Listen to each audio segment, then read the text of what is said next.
कयो? जी अॼु नाम आहे आपाशी माहिर हबीब रहमान उसाणी। अॼु जेको 20 थी गुज़री उन सिलसिले में अॼु हीअं असां मौजूदु आहे। अचो ॻाल्हि ॿोल कंदासीं त कोटड़ी डाउन स्ट्रीम खां हेठि जेको आहे इंडस डेल्टा में जेको पाणी जेको हींअर वहिकिरा हलनि पिया मौज वहिकिरा आहिनि उहे तमामु घटि आहिनि, जंहिं करे जेको सिंध जो जेको इंडस डेल्टा आहे उहो तबाहकाई जे हेठि वञी रहियो आहे। उनजे बावजूदि जेके हीअं वेझड़ाई में जेका कुझु महीना बरसाति पियूं, कुझु पाणी आयो त पंजाब जेके इहे अफ़वाहूं फैलायूं त पाणी जो वहिकिरा जेको समुंड में शोर थिए पियो, इहो पाणी ज़ान थिए पियो, जंहिं करे चोलिस्तान जो कैनाल आहे वरी कमु शुरू कयो वञे। इन सॼी सूरत हाल ते असां ॻाल्हि ॿोल कंदासीं। जी साईं, हिकु त महिरबानी भिटाई न्यूज़ जी जेको सोशल आहे माशा तव्हां नौजवान इन ते हिकिड़ो पॉज़िटिव कमु कयो पिया। त मां हिन में तव्हांखे थोरो ॿुधायां कोटड़ी जेको गेजिंग सब डिवीज़न आहे जेको तव्हां कोटड़ी पुल जे हेठि आहे त पाकिस्तान जो पहिरियों में पहिरियों जेको गेजिंग स्टेशन हिते ई ठहियो। जॾहिं अंग्रेज़ आयो बहादुर त इतां ई ॿेड़ा वेंदा हुआ मथे, उन लाइ गेजिंग स्टेशन कई ऐं इन ई गेजिंग स्टेशन जे बदौलत तव्हांजी कोटड़ी लोकल शेड ठहियो त रेलवे लाइन बि पहिरीं हितां ठही ऐं पुल त तव्हां ॾिसो था 1879 वारी। हिन बोर्ड में ज़ाहिर आहे जेके इदारा आहिनि उन्हनि पंहिंजो कमु कयो, पर उन सां गॾोगॾु 3-4 ॻाल्हियूं सोशल मीडिया ते हलियूं। हिकिड़ी ॻाल्हि हुई त भई डैम ठाहींदासीं त सतलज ऐं चनाब ऐं रावी जो फ्लड कंट्रोल थींदो ऐं इन खे लिंक कयो कि बदनाम ज़माना डैम सां जो कालाबाड़ डैम। कालाबाड़ डैम जी जेकी हाइट आहे उहा 1550 आहे ऐं हीअ जेको फ्लड आयो इन जी हाइट हुई 350-400 जो अची वियो।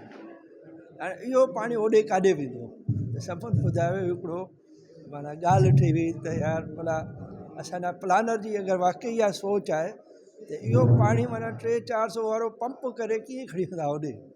त बहरहाल त इहो डैम जेको आहे इहो पाणी न रोके सघंदो, इहो असांजो फ्लड प्लेन आहे।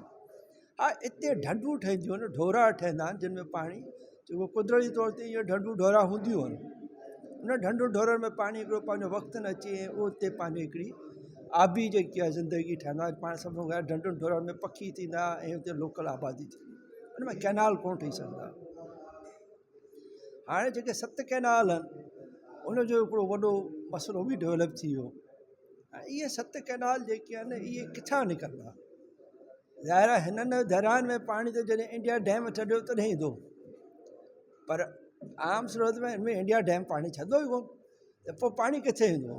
इहो ई आहे त इहो पाणी वरी बि इंडस रिवर मां पाणी निकिरंदो। जीअं पाण ॻाल्हि कईसीं 1550 फुट ते पाणी हुते स्टोर थिए थो ऐं हिते पाणी असांजो 400 आहे, त मछो पाणी हिते ईंदो, हिते जो पाणी कॾहिं कोन ईंदो।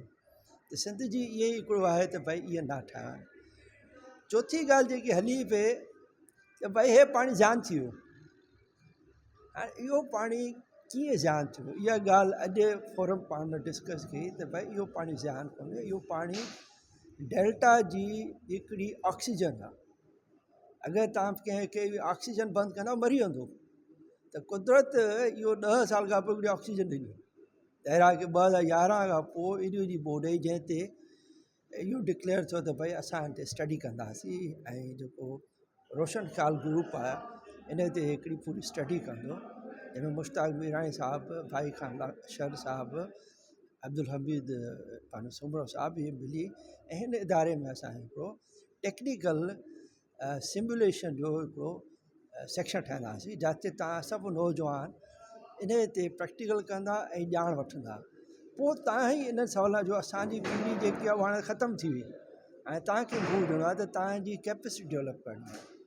त इन जो अॼु जेको मेन हुयो त इन दरिया जी ॿोड, उनजा असरात ऐं उनजा फ़ाइदा करणु। वॾो फ़ाइदो इहो आहे त अॼु असां ॿई हिकिड़ी ॻाल्हि डिसाइड कई आहे त इन खे असां कंप्यूटर सां मॉडलिंग करे सिमुलेशन पंजाब में डैम त ठाहिनि पिया, बसि इहो उनजे उत्तर सिंध में हिकु बि डैम ठहियो आहे।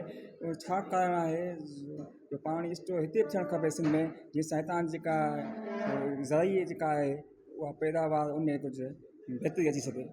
ॾिसो, सिंध असल जेको मुल्क आहे उहो ढंढुनि ऐं ढोरनि जो आहे। सिंध में वॾा ढोरा तव्हां ॿुधा, सोणी ढोरो, हाकड़ो ढोरो, पिथोरो ढोरो, उनखां पोइ ठठे वारे पासे बि ढोरा आहिनि, नागर ढोरो, इहे सभु ढोरा जेके आहिनि इहे सिंध जा हिकिड़ा पाणी जा लंघ आहिनि। इन्हनि ढोरनि खे एक्टिव करिणो आहे त इन्हनि में हिकिड़ो त पाणी स्टोर बि थींदो, ॿियो जेकी सैलाबी सूरत जीअं 2022 में थी उन सैलाबी खे मुंहुं ॾेई सघे। उनखां पोइ सिंध में वॾियूं वॾियूं ढंढूं आहिनि जंहिंमें मंछर आहे, चौटारी आहे, कींजर आहे, हालेजी आहे ऐं उहो ढंढूं जेके आहिनि तव्हांजी मच्छी ॿियनि जेके आहिनि पाणी वारी जेके आबी शयूं आहिनि उन्हनि खे जनमु ॾींदियूं ऐं गॾोगॾु खारे पाणी खे जीअं बदी ने ठठे वारियूं ढंढूं आहिनि खारे पाणी खे चढ़ण खां रोकंदियूं। जो ढंढोरो आरोप ऐं ही तारीख़ साज़ ॻाल्हि आहे त असां दरियानि जी बुनियादी जेको वहकिरो आहे ऐं 22 वारी बोर्ड जे पस मंज़र में 2025 सां कनेक्ट कयो आहे हबीब साहब ऐं ॾाढो सुठो मक़सदु आहे, हिन डेटा ॾिनी आहे त बुनियादी तरह जेकी ॻाल्हि आहे त हिन हिकिड़ो मिसाल ॾिनो, ॾाढो शानदार मिसाल न त हिकिड़ी जॻह आहे, घर आहे, हुनजो निसारो हूंदो आहे, परनालो हूंदो आहे, हुनजे पाणी जी निकाल जी हिकिड़ी गेजिंग आहे, उहा जेकॾहिं तव्हां उनखे सालियाने नमूने सां साफ़ु नथा करियो त यकीननि मथे छित ते पाणी थी पइजी वञे थो। अहिड़े नमूने सां दरियानि अंदरि बि जेके हिकिड़ा नसारा आहिनि, जेको बेड हूंदो आहे, जेकी ब्रिजिस हूंदियूं आहिनि, उहे बेड उनखे चवंदा आहिनि पंहिंजो इरिगेशन टर्म में, त उनजी सफ़ाई न थींदी त ही पाणी जेको आहे त पोइ 7 लख 10 लख 11 लख गेज उनजी घटिबी आहे। तंहिंजे करे उन्हनि जी नसारनि जी सफ़ाई थियणु घुरिजे दरियानि जी बाक़ाइदगी सां। ऐं ॿियो हिकिड़ो कुदरती जेके आबशार आहिनि उहे त ॾिसो न ह्यूमन कंट्रोल में आहे। हींअर दुनिया में इंटरनेशनल क्लाइमेट जो इशू आहे, एनवायरमेंट जो इशू आहे, तंहिंजे करे असांजे हुकुमराननि खे इन लाइ ख़ासि तवजो ॾियणु घुरिजे। तवजो ॾींदा यकीननि असां वॾे नुक़सान खां बची पवंदासीं। नुक़सान त यकीननि थींदा पर उनजी लीकेज घटाए सघंदासीं। महिरबानी। रिवर इंडस जा जेके ईस्टर्न जेके रिवर्स हुया उन में छो ॿोॾि आई ऐं उनखां पोइ फ्यूचर में इन ॿोॾि खे रोके सघे थो या न, ऐं उन जो सिंध ते केतिरो असरु थींदो, ऐं अॻिते असां पंजाब जी ॿोॾि खे मां सिंध खे कीअं बचाए सघूं था, इहो मौज़ू हो जंहिं ते हबीब हुसैनी तमामु सुठे नमूने सां डिस्कशन कई। ऐं उमेदु आहे त सिंध हुकूमत ऐं इरीगेशन डिपार्टमेंट जेको आहे इन ते रिसर्च कंदो ऐं मुस्तक़बिल में सिंध खे ॿोॾियुनि खां बचाईंदो।